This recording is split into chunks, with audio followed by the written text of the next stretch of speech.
Kabupaten Karo is not just a region in North Sumatra, it is a living heartbeat above the clouds, a land where ancient mountains stand like guardians of history, where cold mist wraps the earth every morning, and where culture refuses to disappear no matter how hard time tries to erase it.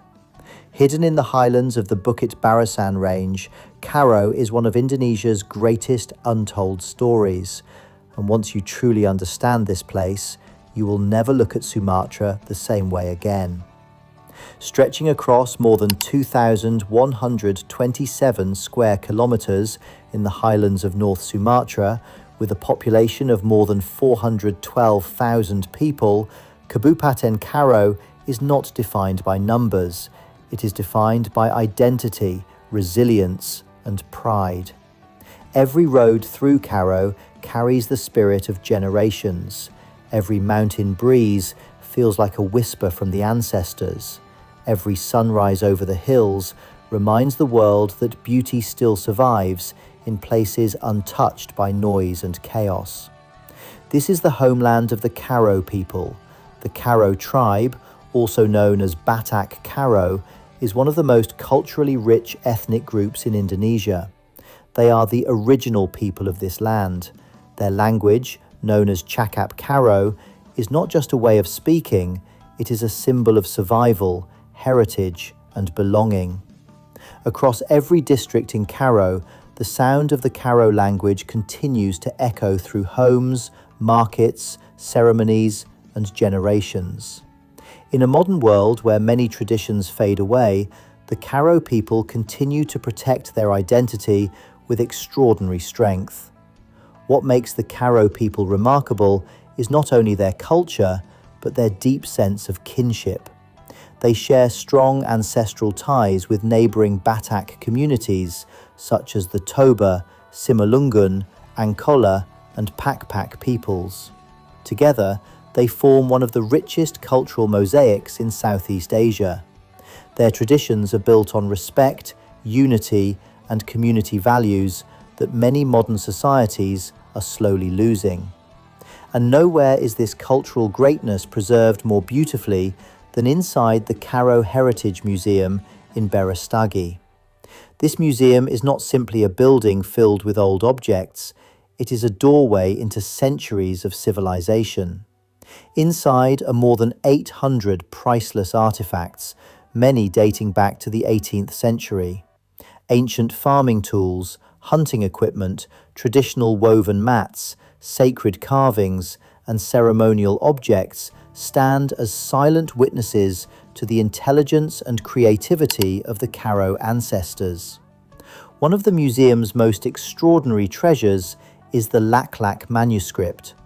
These ancient books were made from tree bark and written using original Karo script with ink created from natural tree sap. Inside them are sacred writings, traditional knowledge, and spiritual mantras passed down through generations. Some of these manuscripts were once taken away during colonial times, yet the spirit of Karo civilization survived. Today, the museum stands as proof that culture can never truly be stolen when the people continue to remember who they are. But perhaps the most breathtaking symbol of Karo brilliance is their traditional house.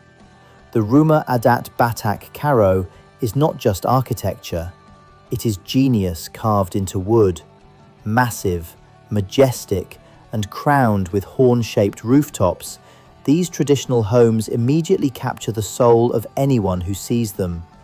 Known as the Siwalu Jabu house, each structure was traditionally shared by 8 families living together in harmony, each with their own role and responsibility inside the home.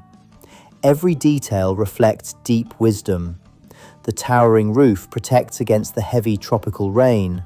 The raised floors keep the home safe from moisture and cold air.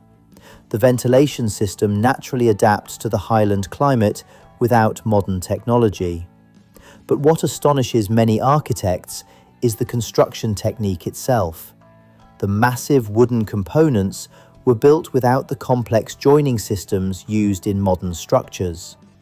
The Karo people mastered sustainable engineering centuries before the modern world began talking about it. These houses are not only homes, they are symbols of unity, intelligence, and cultural pride. Then there is Berastagi, a breathtaking highland town that feels like a different world entirely. Located more than 1,300 meters above sea level, Berastagi is one of the coldest towns in Indonesia. Surrounded by the mighty Mount Sibayak and Mount Sinabung, the air here feels fresh, pure, and alive. The mornings arrive wrapped in mist. The nights are cold enough to remind you that nature still controls this land. But Berastagi is not only beautiful, it is vital. This region is one of North Sumatra's largest producers of fruits and vegetables, exporting fresh harvests to Singapore and Malaysia. The fertile volcanic soil creates oranges sweeter than memory, vegetables greener than emeralds, and flowers that turn entire hillsides into living paintings.